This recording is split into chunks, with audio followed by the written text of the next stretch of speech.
Hey guys, welcome back. I hope you're having an amazing day. Let's get right into the stories.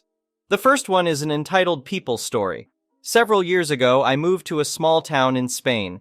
As an orphan and recently divorced, I wanted a fresh start. Moving to Spain was a big change, especially since I had lived in South Korea for 30 years. Despite the challenges, I was excited about the new adventure. After settling in, I decided to build a pool in my backyard. It was a dream I'd always had, and I was thrilled to make it a reality. The pool took about 3 months to complete, but it was worth the wait.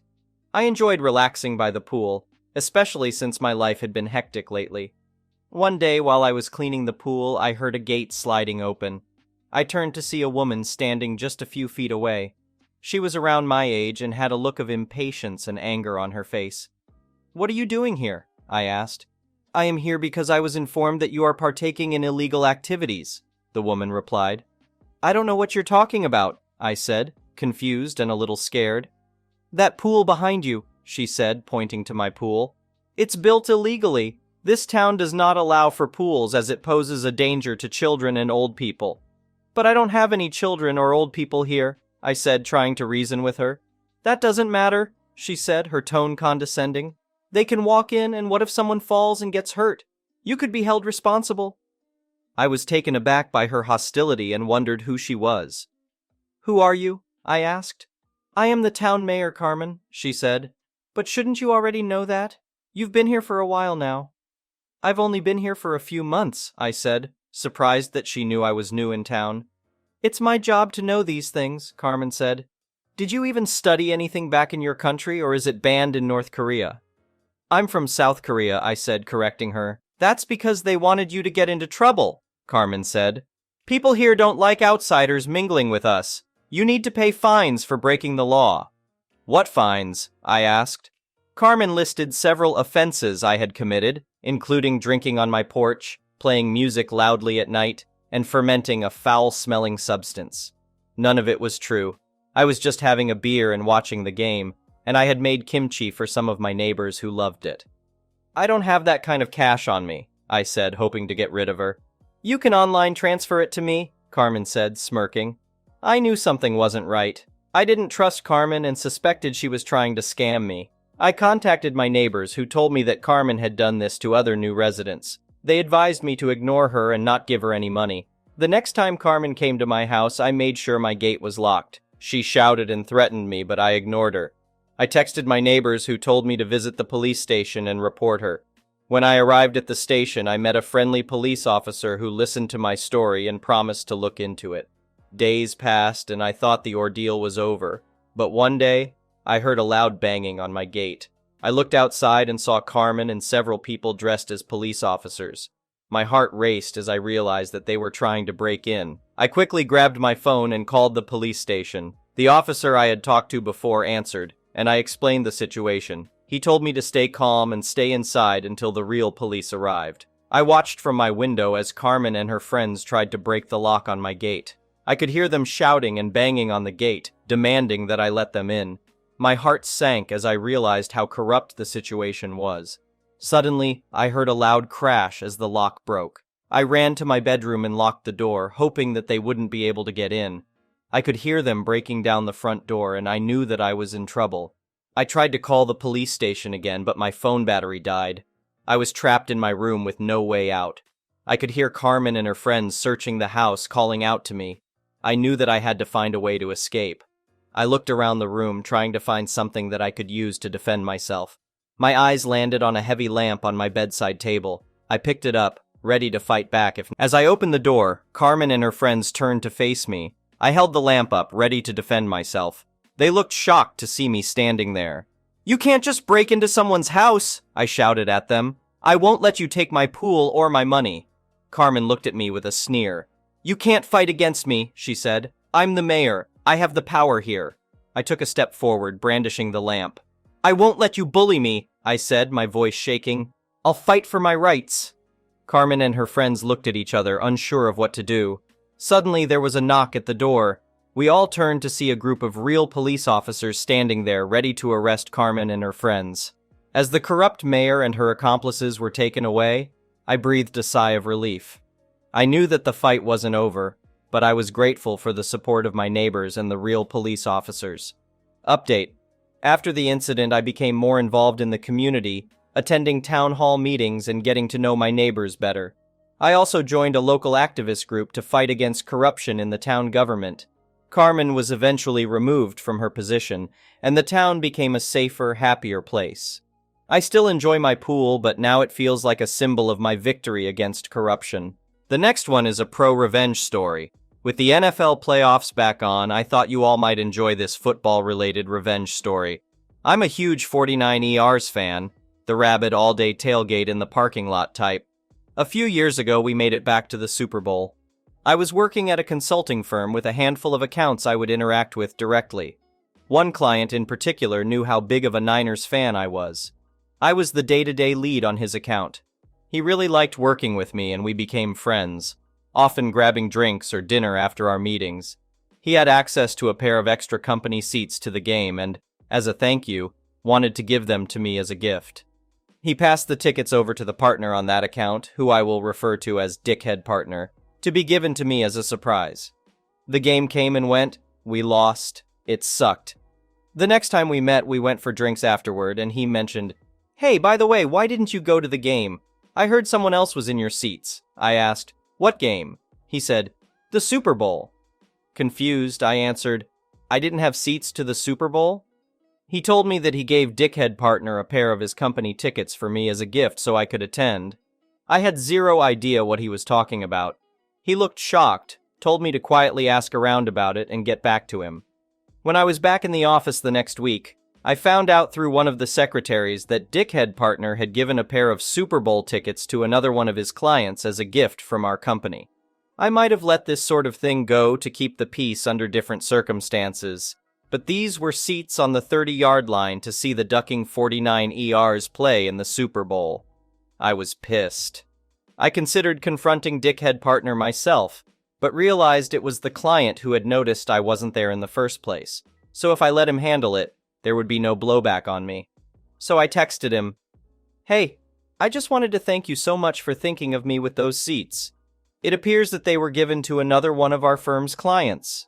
He texted back right away in all caps, "Are you crapping me?" And then, "Pretend I never told you, let me handle."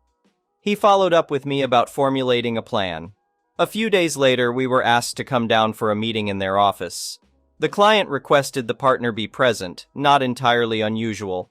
So Dickhead Partner and I hopped a flight the next week and headed over to their office. Little did Dickhead Partner know, my client had orchestrated a wonderfully awkward little show to catch him red-handed.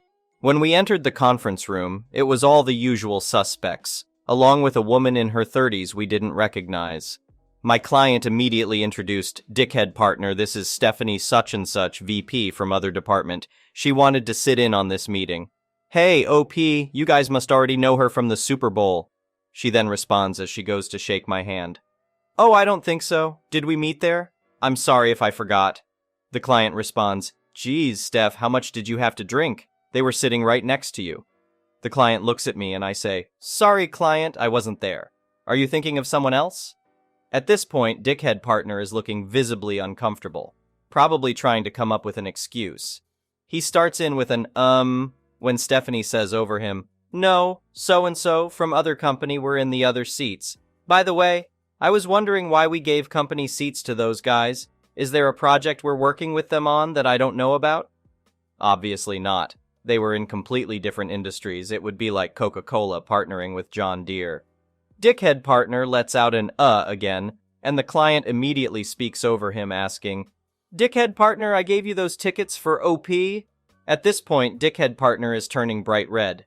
He responds, "Oh, well, he wasn't able to make it, so he must have given the seats away to someone else," and turns to me looking for me to cover for him. The client smirks at me. I respond, what are you talking about? Client, you gave me tickets to the Super Bowl?" The client suddenly raises his voice. "Dickhead Partner, those tickets were a personal thank you gift from me to OP. Did you give them away to someone else?" Pause. Was it another client?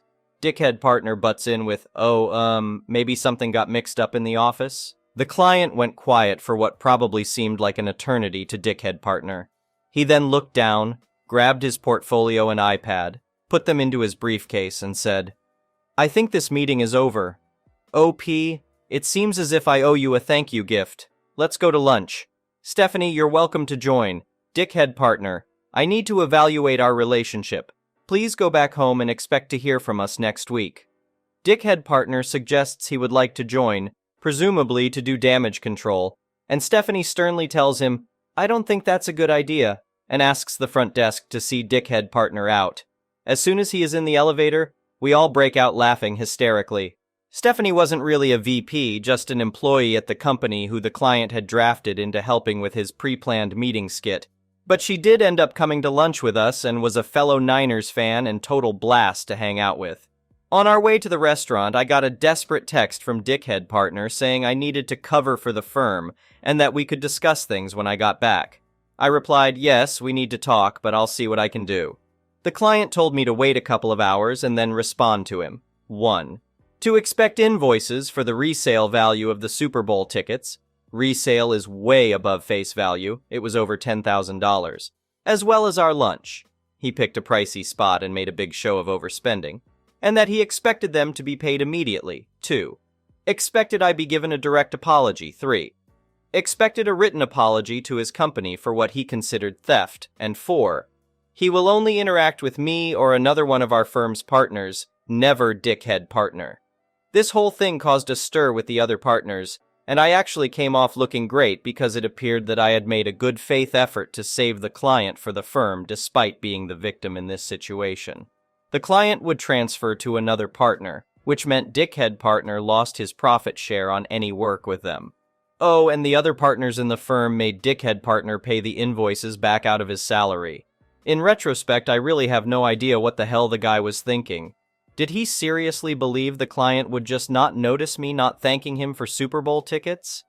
Anyway, the well was kind of poisoned for me there long term because Dickhead partner wasn't going anywhere. I left the firm a few months later for a much better position. The client ultimately terminated their relationship with that firm a year later. He actually now works with a good friend of mine at a competing firm.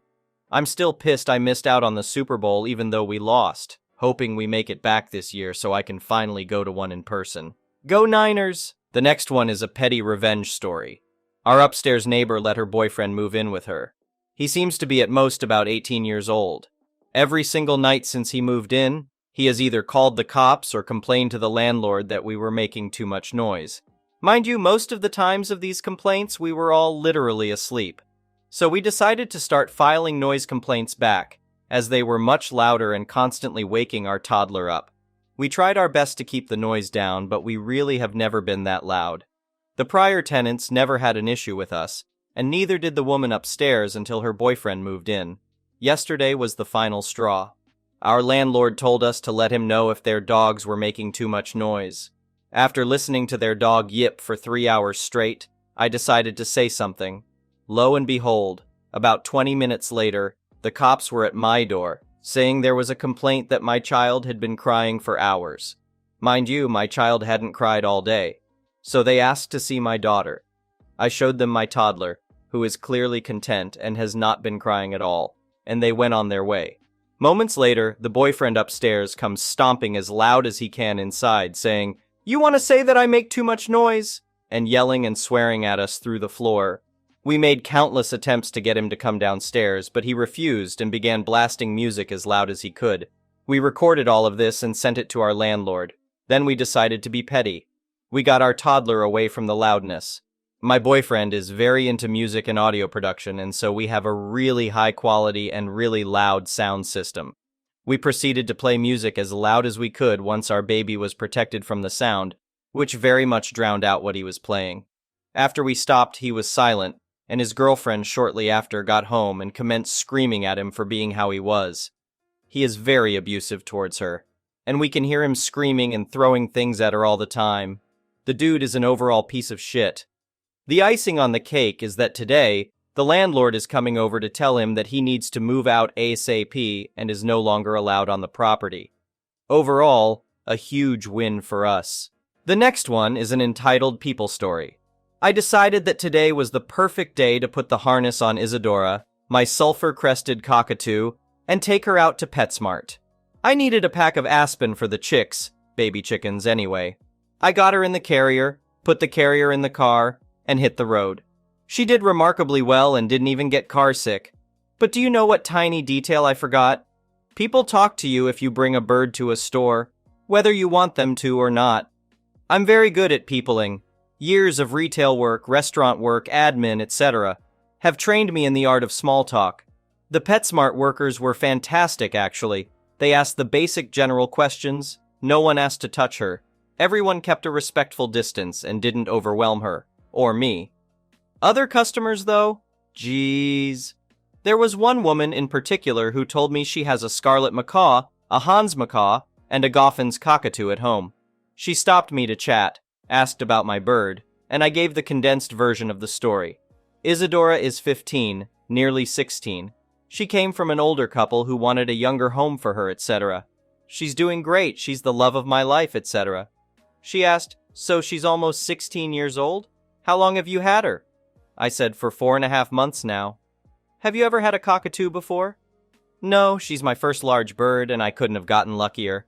This woman, who is only in her 50s, probably, so she's only a little older than me, 39F, said, you shouldn't have her. You don't have the experience with large birds, and you're too young to have one.